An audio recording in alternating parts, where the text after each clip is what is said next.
எண்ணமெல்லாம் சிறகடிக்கும், எண்களெல்லாம் வழி கொடுக்கும், எந்நாளும் ராஜமுகம், எளியோரின் ஏறுமுகம்.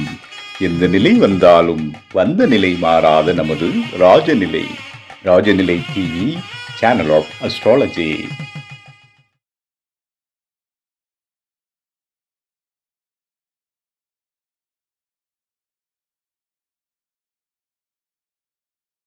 வாழ்க தமிழ், வளர்க ஜோதிடம். அனைவருக்கும் அன்பான காலை வணக்கம். இன்று பிறந்தநாள் மற்றும் திருமணநாள் கொண்டாடும் அனைவருக்கும் ராஜநிலை டிவி சார்பாக வாழ்த்துக்களை தெரிவிப்பது உங்கள் ராஜநிலை எண்கணித வித்தகர் லால்குடி செந்தில். நம்ம இன்னைக்கு நிகழ்ச்சியில பஞ்சாங்க குறிப்பு, 12 ராசிக்கும் ராஜநிலைக்கு அதிர்ஷ்டமான எண்கள் தெரிஞ்சுக்க போறோம். ஆவணி மாத பலன், கன்னி ராசிக்கு உண்டான பலன்களை தொடர்ச்சியை தெரிஞ்சுக்கலாம். வாங்க வீடியோக்குள்ள போகலாம். இன்றைய பஞ்சாங்கம் தட்சிணாய காலம் பராபவ வருடம் ஆடி மாதம் 27ஆம் தேதி புதன்கிழமை. இன்று ஆடி அமாவாசை. ரொம்ப ரொம்ப சிறப்பான நாள், விசேஷமான நாள். அதே மாதிரி இன்னைக்கு சூரிய கிரகணம் நடக்குது. இரவு 9 மணி 4 நிமிடத்தில் ஆரம்பித்து அதிகாலை 1:27 வரைக்கும் இருக்குது. இது ஒரு அற்புதமான நாள். நம்ம முன்னோர்களுக்கு நல்லா புரிஞ்சுங்க, நம்ம முன்னோர்களுக்கு தாத்தா பாட்டி கொள்ளு தாத்தா அந்த மாதிரி முன்னோர்களுக்கு தவசம் தர்ப்பணம் கொடுக்கக்கூடிய நாள் இன்னைக்கு. உங்களால் முடிஞ்ச அளவுக்கு இந்த ஆதரவற்ற இல்லங்களில் இருக்காங்க பார்த்தீங்களா, நார்மலாக இப்போ நம்ம லால்குடினால திருச்சி அம்மா மண்டபத்தில் திதி கொடுப்பாங்க. இப்போ தடை பண்ணியிருக்கிறாங்க அந்த ஏரியாவை. அப்போ பார்த்தீங்கன்னா வெளியில் நிறையா பேர் உட்காந்துருப்பாங்க. எல்லாரும் சாப்பாடு வாங்கி கொடுத்துட்டு இருப்பாங்க. ஒரு மனிதனை எவ்வளோ சாப்பிட முடியும்? அடுக்கி வச்சுருப்பாங்க, 10 பொட்டலம் 15 பொட்டலங்கிறது. ஓகேங்களா? அந்த தவறு செய்யாதீங்க. வாய்ப்புள்ளவங்க உங்கள் முன்னோர்களுக்கு திதி கொடுத்துட்டு நேராக ஆதரவற்ற இல்லங்கள் இருக்காங்க, குழந்தைகள் வசிக்கக்கூடிய இடம் அல்லது முதியோர்கள் வசிக்கக்கூடிய இடம், அங்கே போய் உங்களோட பங்களிப்பு ஏதாவது ஒரு அன்னதானத்துக்கு ஒரு 1000 ரூபா கொடுத்துட்டு வாங்க. ஓகேங்களா? அது போதும். அல்லது வசதி வாய்ப்பு இருக்கவங்க நல்லாவே செஞ்சு கொடுக்கலாம். இந்த மாதிரி நீங்கள் செஞ்சீங்கன்னா புண்ணியங்கள் அதிகமாகும். ஏன்னா அவங்க ஒரு ஒரு மனிதருக்கு எவ்வளோ சாப்பிட முடியும்? நல்லா பார்த்துங்க. அதனால் இந்த அமாவாசையை நல்ல புண்ணிய காரியங்கள் அதிகமாக செய்யுங்க, ரொம்ப நல்லது. நல்ல நேரம் காலை 9:15 மணி முதல் 10:15 மணி வரை, மாலை 4:45 மணி முதல் 5:45 மணி வரை. கௌரி நல்ல நேரம் காலை 10:45 மணி முதல் 11:45 மணி வரை, மாலை 6:30 மணி முதல் 7:30 மணி வரை. ராகு காலம் மதியம் 12 மணி முதல் 1:30 மணி வரை. குளிகை நேரம் காலை 10:30 மணி முதல் 12 மணி வரை. யமகண்டம் காலை 7:30 மணி முதல் 9 மணி வரை. சூலம் வடக்கு திசை என்ற சூலம். 1 டம்ளர் பால் சாப்பிட்டுட்டு போங்க. இன்றைய திதி அமாவாசை. நட்சத்திரம் ஆயில்ய நட்சத்திரம். யோகம் வியாதிபாத நாம யோகம். கரணம் சதுஷ்பாத கரணம். சந்திராஷ்டமும் தனுசு ராசி பூராட நட்சத்திரத்துக்கு சந்திராஷ்டமம். இன்னைக்கு நைட்டு உங்களுக்கு சூரிய கிரகணம் இருக்கிறனால முடிஞ்சவங்க வீட்டில் இருந்தே உங்களோட தேவைகள் ஒரு விளக்கை ஏற்றிட்டு மனதார மந்திரம் ஜெபிச்சிங்கன்னா கண்டிப்பாக உங்களுக்கு தேவையான அனைத்து விதமான நன்மையும் நடக்கும். கிரக நிலவரங்கள்: மிதுன ராசியில் செவ்வாய் பகவான், கடகராசியில் சூரிய பகவான், சந்திர பகவான், புதன் பகவான் மற்றும் குரு பகவான். சிம்ம ராசியில் கேது பகவான், கன்னி ராசியில் சுக்கிர பகவான், கும்ப ராசியில் ராகு பகவான், மீன ராசியில் சனி பகவான்.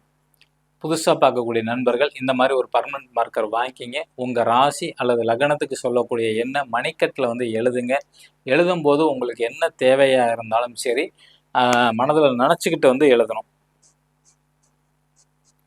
அப்படி எழுதுனீங்கன்னா நிச்சயமாக வெற்றி வாய்ப்பு உங்களுக்கு கிடைக்கும். நீங்கள் நினச்ச காரியங்கள் 100 நாளுக்குள்ளார அது நடந்தே தீரும். ஓகேங்களா? எழுதக்கூடிய நேரம் இருக்குது. காலையில் 4:30 மணி டு 6 மணி பிரம்ம முகூர்த்தத்தில் செய்யலாம்.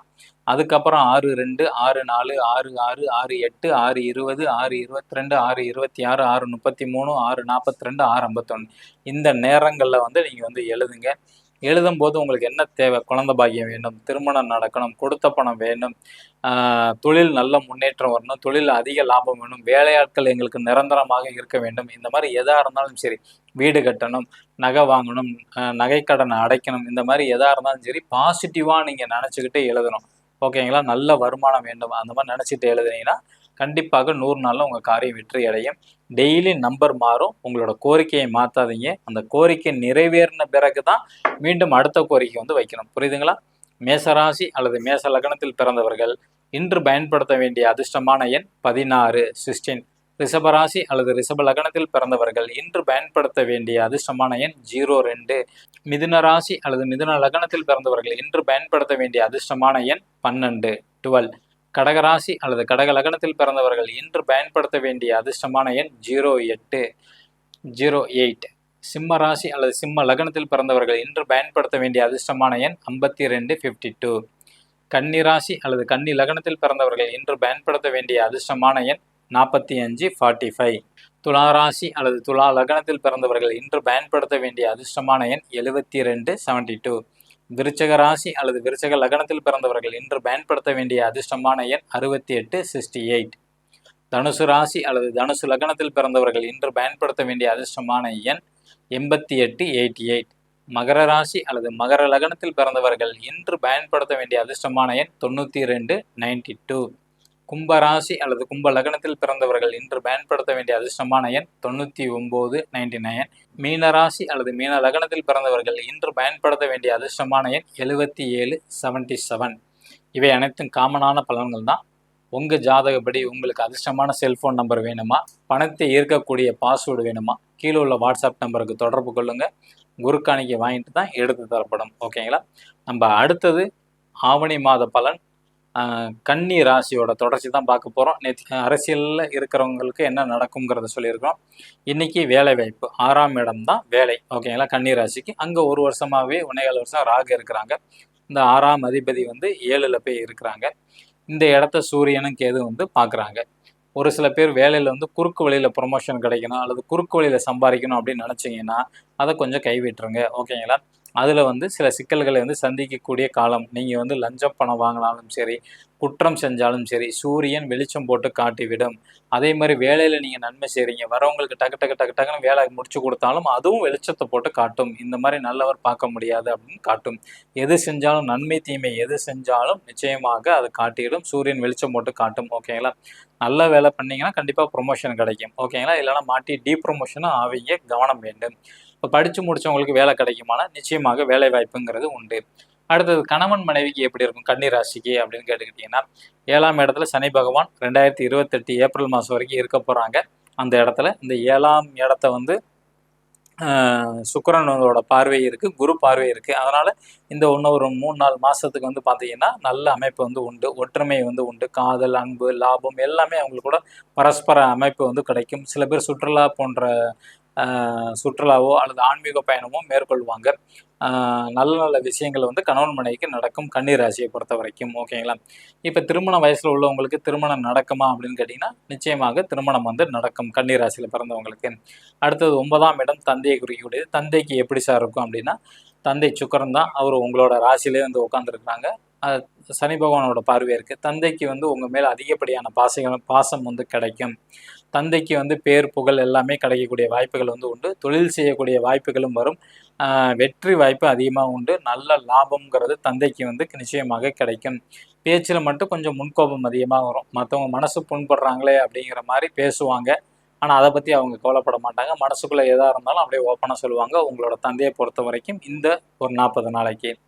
அடுத்தது தொழில் மற்றும் மாமியாருக்கு எப்படி இருக்கும் கன்னி ராசியில் பிறந்தவங்களுக்கு அப்படின்னா, 10ஆம் இடம் அங்கே செவ்வாய் இருக்கிறாங்க. ஓகேங்களா? அந்த இடத்த கேது பார்க்குறாரு. அந்த அதிபதியான 11ல் இருக்கிறாங்க. அப்போ தொழிலில் சில தடைகள் இருந்துச்சுன்னா அதெல்லாம் விலகக்கூடிய காலங்கள் இந்த ஆவணி மாதம். நல்ல லாபங்கள் கிடைக்கக்கூடிய அமைப்பு உண்டு. எது செஞ்சாலும் 2 தடவை செய்கிற மாதிரி ஒரு சூழ்நிலைகள் உண்டு உங்களை பொறுத்த வரைக்கும். அதே மாதிரி உங்களோட மாமியாருக்கு சின்ன சின்ன கருத்து வேறுபாடுகள் அல்லது வம்பு வழக்குகள் வரக்கூடிய காலங்கள் இது. எச்சரிக்கையாக இருக்கணும்.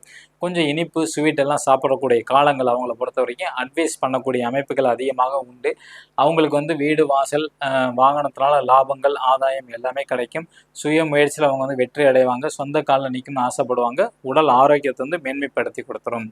அடுத்தது 11ஆம் இடம் மூத்த சகோதர சகோதரி அல்லது மருமகளை குறிக்கக்கூடிய இடம். ஓகேங்களா? 11ல் குருவும் புதனும் இருக்கிறாங்க. 11ஆம் அதிபதி சந்திரன் பார்த்துக்கிட்டிங்கன்னா 2ல் இருக்கிறாங்க.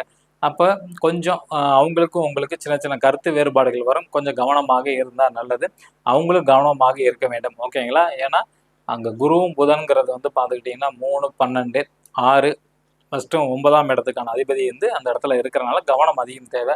முயற்சிகள் வெற்றி வாய்ப்பு கொடுக்கும். கடன் மட்டும் வாங்கிடக்கூடாது.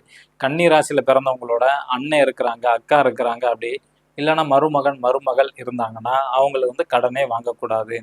வீடு வாகனம் வாங்குவாங்க ஒரு சில பேர் வெளிநாட்டுக்கு போவாங்க, அதுக்காண்டி கடன் வாங்கக்கூடிய சூழ்நிலைகள் வரும், எச்சரிக்கை. பதவி உயர்வு நிச்சயமாக கிடைக்கும். வெளிநாட்டுக்கு போகலாமா அப்படின்னு கேட்டிங்கன்னா வெளிநாட்டு வாய்ப்பு உண்டு, போகலாம். பரிகாரம் குலதெய்வ வழிபாடு தான் பரிகாரம். குலதெய்வம் கோயிலுக்கு அடிக்கடி போயிட்டு வரணும். வாய்ப்பு இருந்தால் அமாவாசை பௌர்ணமிக்காச்சும் போயிட்டு வரணும் அட்லீஸ்ட். இல்லை சார் ரொம்ப தூரத்தில் இருக்குது அப்படின்னா நீங்கள் வீட்டில் இருந்து அந்த திசையை நோக்கி கும்பிட்டுட்டு வாங்க, குலதெய்வ அனுகிரகம் கிடைக்கும். குலதெய்வம் தெரியாதவங்க காலையில் சூரியன் வழிபாடு, இரவு சந்திரன் வழிபாடு பண்ணுங்க. காலையில் 7 மணிக்கு முன்னாடி குளிச்சுட்டு சூரியனை பார்த்து நமஸ்காரம் பண்ணணும். அதே மாதிரி நைட்டு தூங்க போகிறதுக்கு முன்னாடி நீங்கள் நமஸ்காரம் பண்ணீங்கன்னா நிச்சயமாக உங்களோட குலதெய்வ அருள் கிடைக்கும். நம்பிக்கை இருப்பவர்களுக்கு நவகிரகங்களும் நட்சத்திரங்களும் வழிகாட்டும் என்று கூறி விடைபெற்றுக் கொள்கிறேன். மீண்டும் சந்திப்போம். நன்றி, வணக்கம், வாழ்க வளத்துடன்.